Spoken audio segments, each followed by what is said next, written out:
अस्सलाम वालेकुम, welcome back to दूसरा घर। उम्मीद करता हूँ कि आप सब लोग भाई खैर खैरियत से होंगे। दोस्तों भाई नॉर्दर्न बाईपास मवेशी मंडी के बाद ये है भाई पहली video from DG cattle farm. इंशाल्लाह भाई पढ़ाई के ऊपर भी भाई हम वह वीडियोस बनाएंगे इंशाल्लाह। एक आप सब लोगों को जो कि रिजल्ट्स हैं तो वो ज़रूर दिखाएंगे। पढ़ाई के लिए स्लॉट्स खुली हुई हैं, लेकिन आज की वीडियो इस टॉपिक के ऊपर नहीं है। आज की वीडियो है भाई नॉर्दर्न बाईपास मवेशी मंडी में आखिर में क्या हुआ, ठीक है, आखिर का सीन। अच्छा, अभी हम भाई स्टार्टिंग से भी बात करते हैं। ये मेरा अभी पहला तजुर्बा था। मैं नॉर्दर्न बाईपास मवेशी मंडी तकरीबन मैं कुछ 30 दिन बैठा हूँ, यानी कि एक महीना मैं नॉर्दर्न बाईपास मवेशी मंडी बैठा हूँ। और यकीन जाने कि जो खाली व्लॉग्स में की जो वीडियोस बनाते हैं ना, वो वीडियो देखने में कुछ और है, और आप जब भाई मंडी बैठ के एक्सपीरियंस करते हो ना, वो टोटली डिफरेंट एक्सपीरियंस, मतलब कि बहुत एक अलग एक्सपीरियंस है कि भाई आपने जो है वो मंडी के मामला कैसे डील करने हैं। अच्छा, अभी इसका जो है वो टॉपिक का हरगिज़ मकसद नहीं है कि भाई मैं किसी को क्रिटिसाइज़ कर रहा हूँ। तो खैर भाई मंडी ख़त्म भी हो गई है, लेकिन ये भाई मैं बताना ज़रूरी समझता हूँ कि क्या क्या भाई मंडी के मामला रहे हैं, कैसा एक्सपीरियंस रहा। अगले साल भाई अब फिर भी मैं मंडी बैठूँगा या नहीं बैठूँगा, ये सारे टॉपिक के ऊपर भाई की बात करते हैं। भाई सबसे पहले भाई टॉपिक के ऊपर ये बात करनी है कि भाई मंडी जो है वो कैसी रही, स्टार्टिंग में क्यों माल नहीं बिका, क्यों माल कम बिका, ये सब हैं टॉपिक के ऊपर अभी हम भाई बात करते हैं। भाई नॉर्दर्न बाईपास मवेशी मंडी में तकरीबन के जब एज आ यूट्यूबर ही मैं व्लॉग रिकॉर्ड कर रहा था, तब तो सब कुछ भाई हरा नजर आता। हाँ भी माल भी बिक रहा है, सौदे भी हो रहे हैं। लेकिन जब मैं मंडी में उतरा तो भाई मुझे मुकम्मल शुरू में भाई मंडी में सन्नाटे नज़र आए। सन्नाटे ऐसे ही कि मैं कहूँ कि या खुदा यार इतना सारा माल है यहाँ पे आया हुआ है, खड़ा हुआ है, जनरल ब्लॉक भरा हुआ है, 1 2 3 4 5 6 पर 7 भी खुला हुआ है। मैं कहा अल्लाह पाक, तो ये कैसे बिकेगा यार इतना सारा माल। फिर वीआईपी पट्टे देखूँ, सब बैठे हुए हैं, लेकिन बैठे हुए सन्नाटे में बैठे हुए हैं, ठीक है, सच्ची बात है, ठीक है, बशमूल हम लोगों के, सही है ना। अच्छा, हम कहाँ बैठे, हम भी बैठे थे भाई गोल्डन ब्लॉक में बैठे थे, मर्जिंग पे बैठे थे। जिनके साथ बैठे हुए उनका नाम लेना ठीक है जी मुनासिब नहीं है, क्योंकि कुछ चीज़ें होती हैं कॉन्फिडेंशियल होती हैं, तो वो जिक्र करना मुनासिब नहीं है। लेकिन क्या रही भाई एक एक्सपीरियंस, मंडी में भाई आने का बहुत खर्चा है, बहुत खर्चा है। मैं समझता हूँ कि यार उससे बेहतर ये है कि बंदा जो है ना, और हमारे जो भाई कराची के फार्मर्स हैं उनसे ये मैं रिक्वेस्ट करूँगा, एक अपना एक्सपीरियंस जो है वो उससे वो शेयर करूँगा। आपको जो फार्म के ऊपर बेस्ट रेट मिले आप अपना माल बेच दो, जो फार्म के ऊपर अच्छा रेट मिले आप अपना माल बेच दो, कम मिले आप फार्म से बेच दो, मंडी नहीं आना।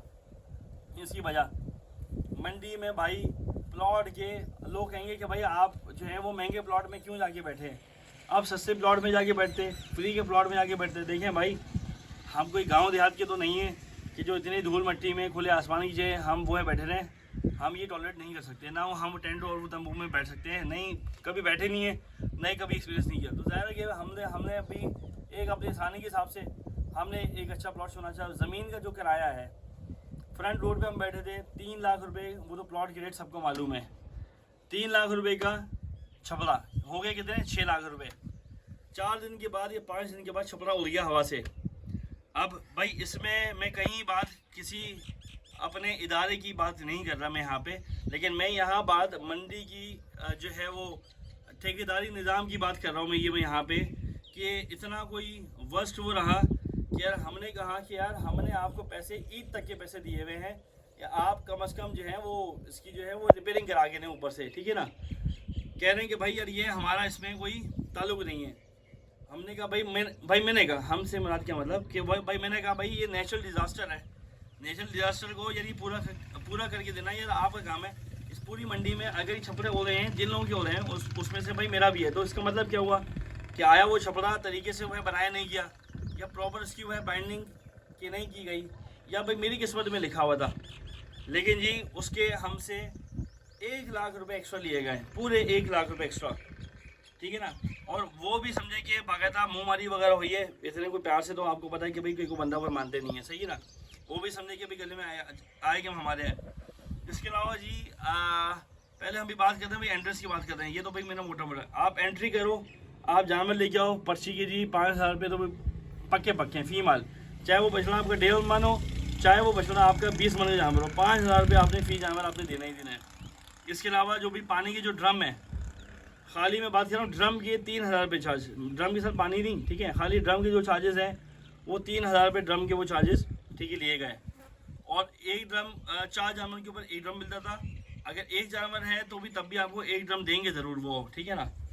वो भी मजबूरन लेना पड़ा है। इसके अलावा जो गाड़ी आपकी एंटर हो रही है, मिसाल है आपका मजदा है, जो 2000-2500 की जो गाड़ी की पर्ची है वो भी फार्मर ने ही देनी है। वो भी पर्ची भाई हमारे गले के ऊपर आ गई, हमने कहा चलो जी ठीक है जी वो भी करते हैं।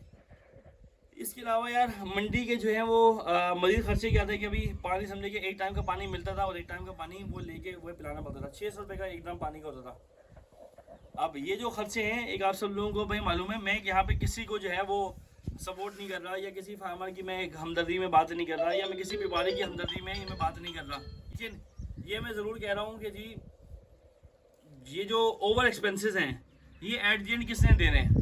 ये कराची वाला ही देगा, ये कराची वाला ही दे रहा है और ये कराची वाला ही देते हुए आ रहा है। अगर ये खर्चे अगर कम हो जाए तो फी जामन कम से कम भी आपको 30-35-40 हज़ार रुपये आप लोगों को माल आपको सस्ता मिलेगा। लेकिन क्या करें भाई, खर्चे हैं मंडी में कुत्तर का जो रेट था वो भाई 35 रुपये किलो, जो कॉमनली जो भाई यहाँ पे जो रेट है वो 650 रुपये मन के हिसाब से है। भूसे के रेट तकरीबन 1100 रुपये का रेट वैसे कॉमन था यहाँ पे। एक जो वो खाली वो जो बंडल जो मिल रहा था वो 1200 से 1300 का बंडल का एवरेज वजन क्या आता है? 25 किलो, 23 किलो, 26 किलो, 27 किलो हद से ज़्यादा, ठीक है ना, इससे ऊपर का नहीं आता। समझे कि भाई मंडी के जो खर्चे ने ना वो ठीक ठाक करके हमारा हमें, ठीक है ना। लेकिन क्या करें, एक पहला एक्सपीरियंस था तो एक एक्सपीरियंस लेना था। इसके बाद भाई फिर वो बैठे बैठे भाई मंडी में यहाँ पे कस्टमर आएगा। समझे कि भाई वीकेंड होता था, मंडी चलती थी जुम्मा हफ्ता इतवार। फिर वही वाली बात कि यार कस्टमर जो है वो फिर वो ट्रैफिक आना शुरू हुआ, माल बिकना शुरू हुआ। यकीन जाने मैं आपको सच्ची बताऊं, मैं भी रोज़ी पे बैठा हूँ। इतने मुनासिब दामों के ऊपर हमने जानवर सेल किए हैं ना, लोग सोचते हैं कि भाई कराची का जो भी फार्मर है वो ऊपर रेट मांगेगा या ऊपर रेट देता है, बेचता है। कोशिश ये क्या करें कि आप लोग पहले जाया करें कराची के फार्मर के पास। अच्छा, कराची के फार्मर असल में डरा हुआ भी बहुत होता है। इसकी वजह बताता हूँ। मंडी में सबसे ज़्यादा डरा हुआ होता है कराची के फार्मर। क्यों? क्योंकि पंजाब से जब वो माल आना शुरू होता है या सिंध से जब माल आना शुरू होता है ना, मसला क्या होता है, कराची के फार्मर को डर क्या होता है, उसका माल थोड़ा सा ऊपर प्राइस के ऊपर पला होता है यहाँ पे, ठीक है, फार्म्स में। पंजाब से भी माल आता है, वो समझे कि पंजाब वालों का क्या है, मिसाल है वो जिसके भी 12 लाख रुपये डिमांड करेंगे ना, वो 6 लाख में भी दे देंगे। और 1-1.5 लाख रुपए वो कमाना मुश्किल नहीं उनके लिए फी माल। मैं इस साल ये बात सीखा हूँ और ये बात समझा हूँ। मैं आपको लगता है कि भाई व्यापारी नुकसान करके जाता है, इस साल मैंने व्यापारियों को कमाते हुए भी देखा है। और ऐसे देखा है कि भी उन्होंने तो एक वो मिसाल दी, हमारे पड़ोस में बैठे हुए थे, बहुत एक अच्छी मिसाल दी। उन्होंने कहा जी पुत्र जी हम जो है वो 2.5 लाख रुपए के तो बच्चे लिए क्रॉस बछड़े थे, कह रहे हैं जी 2.5 लाख रुपए जी अच्छा खर्च किए जी माल के ऊपर, 2-2 लाख रुपए जी उसका वो है खाना खिलाया, वंडा वाला खिला दिया साल का, ठीक है ना। लाख रुपए जी तुम खर्चा पाओ, कितना हो गया जी 5 लाख रुपए। अच्छा डिमांड जी करते हैं जी 12 लाख रुपए। 12 लाख रुपए की डिमांड की, कह रहे 8 विकसी सानू बचत है, 17 विकसी सानू बचत है। समझे कि 1.5-2 रुपए वो फी माल के ऊपर निकाल लेते थे, तकरीबन 7-7.5 बन की जानवर के ऊपर। अल्लाह उनको और दे रोज़ी दें, ठीक है। ये वाली बात नहीं कि आप वो किसी से हसद करो, लेकिन क्या है कि अभी मंडी के जो हालात थे, अब हम भी हालात के ऊपर आते हैं। आखिर में क्या हुआ, आखिर में यही जो कोई नाम निहाद जो है वो जिन्होंने कैंपेन चला के रखी हुई थी, उन्होंने जो है वो लोगों को सिर्फ इस आशे में रखा कि आप जो है वो बाइंग आखिर में करना, लास्ट में वो है बाइंग करना और माल आपको मिल जाएगा। यकीन जाने कि मैंने जुमेरात के दिन जो मैंने मंडी खाली होते हुए दिखती है, अल्लाह की पनाह है, मजाक नहीं कर रहा, इतना माल ऐसा कि मंडी जो है वो 5 में से 2 उंगलियां या 2.5 उंगलियां गायब हुई हुई हैं। समझे कि ऐसे मतलब कि उसमें से वो जगह मंडी खाली। फिर आए जुम्मा आया मंडी खाली, हफ्ता आया इतना, समझे कि मंडी तकरीबन सिर्फ बचा हुआ था मंडी में बड़ा माल। फिर क्या किया, फिर कमाया व्यापारी ने, उन्होंने कि जिन्होंने अपना छोटा माल रोक के रखा हुआ था। और यकीन जाने कि मैंने अपने सवाल पे भी तो एक वो भाई को बैठा जगह दी थी आखिर में, कि जब मैं अपना वो काम कर चुका था, वो भाई लेके आया कहाँ से माल, तकरीबन ये इंटीरियर सिंध से वो माल लेके आया था। तकरीबन कितना माल, कुछ 10 माल लेके आया। यकीन जाने कि 2.5 मन की रास 3 मन मैक्सिमम इस गोश्त के जानवर थे। 5.5 लाख रुपए डिमांड की उसने बंदे ने। मैं हैरान रह गया, मैंने कहा यार इतने उल्टे पैसे, इतने ऊपर पैसे। 3 मन का गुलाबी होगा मुश्किल में हाल में, यार 3 मन भी नहीं होगा। कह रहा भाई 3 लाख की तो भाई तुम्हें खरीद के लाया हूँ, अब सोचेंगे उसने कितने का बेचा होगा। तो भाई यही कराची वालों से गुजारिश है, उल्टी सीधी भाई अफवाह में नहीं आइए, उन कैटल ब्लॉगर्स को ज़रूर देखिए, उन कैटल ब्लॉगर को ज़रूर सपोर्ट कीजिए जिनको आप भाई 6-6 साल से 7-7 सालों से 10-10 साल से आप लोग देख रहे हैं, ठीक है ना। देखें, जो इतना पुराना काम करने वाले बंदे होते हैं ना, वो कभी आपके साथ भाई धोखा नहीं करेगा। आप लोग भाई तो एक हमारी ऑडियंस है, हमारी कोशिश होती है कि भाई मंडी की जो सच्चाई, जो एक हकीकत है, एक आप सब लोगों के भाई सामने रखें। फिर भी भाई देखिए भाई, इंसान है भाई, गलती कोताही हो जाती है, जहाँ गलती होती है वहाँ से इसकी भाई माजत भी बनती है। और ये सारे भी मामला रहे हैं।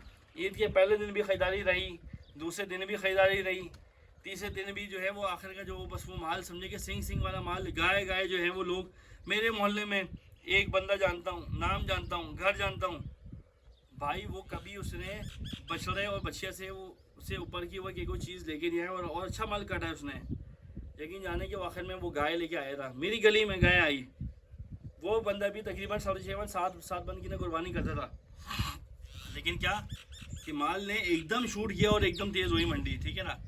तो यही गुजारिश है, अगले साल के लिए भाई एहतियात कीजिए। जो लोग भाई कुर्बानी के अपने जानवर अभी भी हुए हैं पलवाना चाहते हैं, उनका भी प्रोग्राम बन रहा है, कैसे जानवर पलते हैं, क्या होता है, कैसे होता है। नेक्स्ट वीडियो एक आप सब लोग भाई ज्वाइन कीजिएगा, कुछ बिफोर आफ्टर के रिजल्ट दिखाएंगे आप सब लोगों को। ये तकरीबन कि ये काम मेरा शायद, मुझे नहीं पता कि गलत भी हो सकता हूँ, तकरीबन को 5-6 साल भी मेरा अभी एंड हो गया पढ़ाई के ऊपर काम हुआ है करते हुए। अल्लाह का शुक्र है, जहाँ काम किया, जैसे काम किया, अल्लाह का शुक्र है, वह कस्टमर्स को हमने रिजल्ट दिए। कल हो सकता है कि वीडियो कुछ लगाएंगे ज़रा बिफोर आफ्टर के ऊपर, और बताएगा भाई रिजल्ट कैसे लगे एक आप सब लोगों को। प्योर ऑर्गेनिक के ऊपर भी हमारे पास भी काम चलता है। कोशिश होती है कि भाई दिल से जानवर पालें। खुद लगता हूँ भाई, बताते खुद लगता हूँ, अपनी जान लगाता हूँ साथ लोगों का माल तैयार करते हुए। इसके तो गवाह हमारे वो कस्टमर्स भी हैं, हमारे जो साथ वो हैं वर्कर भी काम करने वाले हैं, वो भी गवाह हैं। तो आप सब लोग वह ज्वाइन कर सकते हैं डीजी कैटल फार्म को। For apply 2027 and 28 you may contact me on my WhatsApp number, और यहाँ कहीं वीडियो में नंबर चल रहा है इंशाल्लाह। तो मिलते हैं किसी नेक्स्ट वीडियो में, किसी नेक्स्ट स्पॉट पे। तब तक के लिए मुझे दी इजाज़त। दूसरे घर से अस्सलाम वालेकुम, अल्लाह हाफिज़।